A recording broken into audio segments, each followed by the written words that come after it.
अस्सलाम वालेकुम नाजरीन, मैं हाँ शफकत बघेला तो तुसी वेखते पे हो मेरा यूट्यूब चैनल सांझा पंजाब.pk। नाजरीन, अज तुहानू असी पंजाब दे एक तारीखी पिंड की सैर करवावांगे जिंदे विच 1947 तो पहले हिंदू सिख ते मुसलमान कौमां आबाद सी। नाजरीन, इस साहिवाल का एक तारीखी पिंड है 53 जीडी। इहदे विच अज भी हिंदुआं ते सिखां दी इबादत गावां ते शमशान घाट ते मड़ी भी मौजूद ने।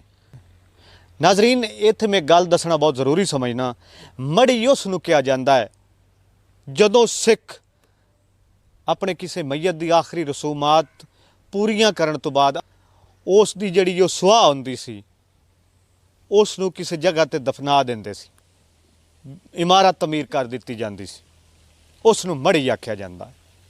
नाजरीन, आओ अज तुहानू मैं इस तारीखी पिंड दे आल दुआले मौजूद सिखां दी शमशान घाट ते मड़ी ते एक रूहानी बजुर्ग सैयद इकबाल हुसैन बुखारी दे दरबार ते लैके चलांगा ते तुहानू असी इस इलाके दी सैर करवावांगे।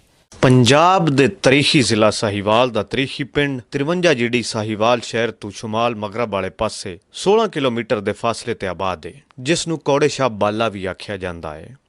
कौड़े शाह इस इलाके दा सब तो वड्डा जिमीदार सी जिस दा ताल्लुक खग्गा बरादरी नाल सी। मकामी लोगां दे मुताबिक कौड़े शाह खग्गा दी तकरीबन 100 मुरब्बा तो वध जमीन सी जिहड़ी दरियाए रावी तो शुरू हुंदी सी ते इत्थे आके मुकती सी।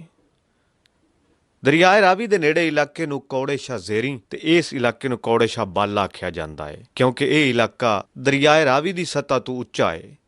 इस वजह तो भी इस नूं कौड़े शाह बाला आख्या जाता है। नाजरीन, कोट देवा मल जिहड़ा किसी दौर विच मल्लां दा पिंड हुंदा सी, इस वजह तो उस नूं मल्लां वाला या कोट देवा मल आख्या जाता सी, जिहड़ा 1947 दी वंड तो बाद नवां पिंड दे नां तो जाणिया जावन लग पिया। नाजरीन, कोट देवा मल ते 53 जीडी दोवें नाल नाल जुड़वा पिंड ने जिन्हां विच 1947 तो पहले मुसलमान हिंदू ते सिख इकट्ठे रहिंदे सी, आपस विच रल मिल के मामलात चलांदे सी, अमन कायम करन वास्ते एक दूसरे नूं बर्दाश्त करदे सी। हिंदुआं ते सिखां नूं मजहबी आज़ादी हासिल सी। हिंदुआं ते सिखां दी इबादत गावां शमशान घाट ते मड़ी अज भी इत्थे मौजूद ने। नाजरीन, ये वो शमशान घाट है जिथे हिंदू ते सिख अपने मुर्दियां नूं साड़दे सी। ये शमशान घाट पक्कियां इट्टां नाल बनाई गई है। उस दौर दीयां इट्टां टाइल टाइप हुंदियां सी जिन्हां नूं वेख के अंदाजा लाया जा सकता है कि यह शमशान घाट 100 साल तो ज्यादा पुरानी है। नाजरीन, मकामी लोगों के मुताबिक इस नूं सेवा भी आख्या जाता सी। गुस्सान होंदे ना, ये आप मेरी अखी दा वेखो है, निक्के निक्के होंदे से ते किराड़ मरदा ना वो इस तरह करते लकड़ी जोड़ दिया आई समा उन्होंने दे विच मैयत रखना, मैयत रखते हेठ भी लकड़ी तो उत्ते भी लकड़ी, उत्ते मिट्टी तेल वगावना, उन्होंने आग फूक देनी।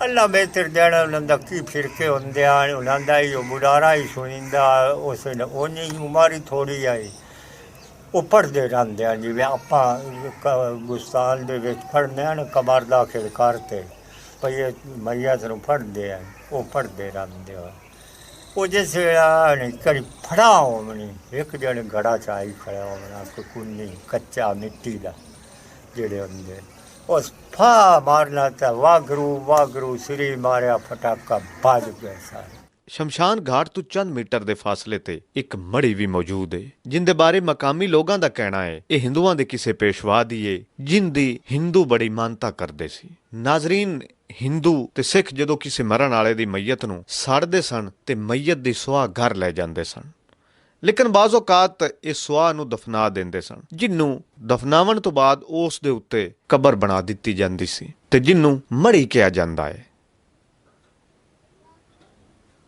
उस हिंदू बजुर्ग दी उस दौर दे हिंदू ते सिख पूजा करते सन। नाजरीन, इस मड़ी नूं बाबा हरिया दे नां तो जानिया जाता है। ਇਸ ਬਾਰੇ ਕੁਝ ਲੋਕਾਂ ਦਾ ਕਹਿਣਾ ਹੈ ਕਿ ਇਹ ਮੜੀ ਹਿੰਦੂਆਂ ਦੇ ਪੇਸ਼ਵਾ ਹਰੀ ਚੰਦ ਹੋਰਾਂ ਦੀ ਏ। ਕੁਝ ਵਾਸੀਆਂ ਦਾ ਕਹਿਣਾ ਇਹ ਵੀ ਏ ਕਿ ਇਸ ਮੜੀ ਦੇ ਆਲੇ ਦੁਆਲੇ ਸਬਜ਼ਾ ਹੀ ਸਬਜ਼ਾ ਹੁੰਦਾ ਸੀ, ਇਸ ਵਾਸਤੇ ਇਸ ਨੂੰ ਹਰੀਆ ਕਿਹਾ ਜਾਂਦਾ ਹੈ। ਨਾਜ਼ਰੀਨ, ਹਿੰਦੂਆਂ ਦੇ ਇਸ ਪੇਸ਼ਵਾ ਦਾ ਹਰ ਸਾਲ ਤਿਉਹਾਰ ਮਨਾਇਆ ਜਾਂਦਾ ਸੀ, ਜਿਹੜਾ 1947 ਦੀ ਵੰਡ ਤੋਂ ਬਾਅਦ ਵੀ ਇਹ ਸਿਲਸਿਲਾ ਜਾਰੀ ਰਿਹਾ ਹੈ। ਲੇਕਿਨ ਆਹਿਸਤਾ ਆਹਿਸਤਾ ਇਹ ਸਿਲਸਿਲਾ ਤੇ ਰੁਕ ਗਿਆ, ਲੇਕਿਨ ਮੜੀ ਦੀ ਮਾਨਤਾ ਤੇ ਹੁਣ ਵੀ ਕੀਤੀ ਜਾਂਦੀ ਹੈ। ਨਾਜ਼ਰੀਨ, ਇਸ ਮੜੀ ਤੋਂ 1 ਕਿਲੋਮੀਟਰ ਦੇ ਫਾਸਲੇ ਤੇ ਇਬਾਦਤਗਾਹ ਮੌਜੂਦ ਹੈ, ਜਿਹਨੂੰ ਮਕਾਮੀ ਲੋਕਾਂ ਦੇ ਮੁਤਾਬਿਕ ਭਾਈ ਭੁਗਤੀ ਦੇ ਨਾਂ ਤੋਂ ਜਾਣਿਆ ਜਾਂਦਾ ਹੈ। ਨਾਜ਼ਰੀਨ, ਤਰੀਖੀ ਪਿੰਡ 53 ਜੀਡੀ ਦੇ ਬਾਹਰ ਜਨੂਬ ਮਗਰਬ ਵਾਲੇ ਪਾਸੇ ਇੱਕ ਰੂਹਾਨੀ ਬਜ਼ੁਰਗ ਸੈਯਦ ਇਕਬਾਲ ਹੁਸੈਨ ਬੁਖਾਰੀ ਦਾ ਮਜ਼ਾਰ ਵੀ ਮੌਜੂਦ ਹੈ। ਸੈਯਦ ਇਕਬਾਲ ਹੁਸੈਨ ਬੁਖਾਰੀ 1947 ਦੀ ਤਕਸੀਮ ਦੇ ਵੇਲੇ ਹਿੰਦੁਸਤਾਨ ਤੋਂ ਹਿਜਰਤ ਕਰਕੇ 53 ਜੀਡੀ ਵਿੱਚ ਆਏ ਤੇ ਸੈਯਦ ਇਕਬਾਲ ਹੁਸੈਨ ਬੁਖਾਰੀ ਦੇ ਬਾਰੇ ਉਹਨਾਂ ਦੇ ਪੋਤੇ ਸੈਯਦ ਅਸ਼ਫਾਕ ਹੁਸੈਨ ਦਾ ਕਹਿਣਾ ਸੀ ਕਿ ਸੈਯਦ ਇਕਬਾਲ ਹੁਸੈਨ ਬੁਖਾਰੀ ਅੰਮ੍ਰਿਤਸਰ ਕਾਲਜ ਦੇ ਪੜ੍ਹੇ ਹੋਏ ਸੀ। ਉਹਨਾਂ ਦੀਆਂ ਉਧਰ ਵੀ ਯਾਦਾਂ ਮੌਜੂਦ ਨੇ। ਸੈਯਦ ਇਕਬਾਲ ਹੁਸੈਨ ਬੁਖਾਰੀ ਹੋਰਾਂ ਦਾ ਹਰ ਸਾਲ ਉਰਸ ਮਨਾਇਆ ਜਾਂਦਾ ਹੈ। ਇਸ ਮੌਕੇ ਤੇ ਰੂਹਾਨੀ ਮਹਿਫਲਾਂ ਤੇ ਮਹਿਫਲੇ ਸਮਾਂ ਦਾ ਇਨਕਾਦ ਕੀਤਾ ਜਾਂਦਾ ਹੈ। ਹਰ ਜੁਮੇ ਵਾਲੇ ਦਿਨ ਰੂਹਾਨੀ ਮਹਿਫਲੇ ਜ਼ਿਕਰ ਦਾ ਇਤਮਾਮ ਵੀ ਕੀਤਾ ਜਾਂਦਾ ਹੈ, ਜਿੰਦੇ ਵਿੱਚ ਮੁਰੀदैन ਦੀ ਕਾਫੀ ਤਾਦਾਦ ਸ਼ਿਰਕਤ ਕਰਦੀ ਹੈ। ਨਾਜ਼ਰੀਨ, ਮੁਲਕ ਪਾਕਿਸਤਾਨ ਦੇ ਮਾਇਆਨਾਜ਼ ਨਾਮਵਰ ਕਵਾਲ ਮਹਿਫਲੇ ਸਮਾਂ ਵਿੱਚ ਆਂਦੇ ਰਹੇ ਨੇ, ਜਿਨ੍ਹਾਂ ਵਿੱਚ ਨੁਸਰਤ ਫਤਿਹ ਅਲੀ ਖਾਨ ਦਾ ਨਾਂ ਸਰੇ ਫਰਿਸ਼ਤ ਹੈ। ਨੁਸਰਤ ਫਤਿਹ ਅਲੀ ਖਾਨ ਇਸ ਦਰਬਾਰ ਤੇ ਕਈ ਸਾਲ ਉਰਸ ਤੇ ਆਂਦੇ ਰਹੇ ਨੇ। ਸੈਯਦ ਇਕਬਾਲ ਹੁਸੈਨ ਬੁਖਾਰੀ ਸਾਹਿਬ ਦੇ ਪੋਤਰੇ ਸੈਯਦ ਅਲਤਾਫ ਹੁਸੈਨ ਸ਼ਾਹ ਅਸਿਸਟੈਂਟ ਇਲੈਕਸ਼ਨ ਕਮਿਸ਼ਨਰ ਸਾਹੀਵਾਲ ਵੀ ਰਹਿ ਚੁੱਕੇ ਨੇ। ਨਾਜ਼ਰੀਨ, ਇਹ ਸੀ ਸਾਡਾ ਅੱਜ ਦਾ ਪ੍ਰੋਗਰਾਮ ਤੇ ਅਸੀਂ ਉਮੀਦ ਕਰਨੇ ਆ ਇਹ ਤੁਹਾਨੂੰ ਪਸੰਦ ਆਇਆ ਹੋਵੇਗਾ। ਅਗਰ ਨਾਜ਼ਰੀਨ ਤੁਹਾਨੂੰ ਅੱਜ ਦੀ ਵੀਡੀਓ ਪਸੰਦ ਆਈ ਹੈ ਤੇ ਇਹਨੂੰ ਲਾਈਕ ਕਰੋ ਤੇ ਕਮੈਂਟ ਕਰੋ, ਆਪਣੀ ਰਾਏ ਟਾਈਪ ਜ਼ਰੂਰ ਕਰੋ। ਅਗਲੇ ਪ੍ਰੋਗਰਾਮ ਤੱਕ ਸ਼ਫਕਤ ਬਘੇਲਾ ਨੂੰ ਦਿਓ ਇਜਾਜ਼ਤ ਤੇ ਵੇਖਦੇ ਰਹੋ ਸਾਂਝਾ ਪੰਜਾਬ.pk।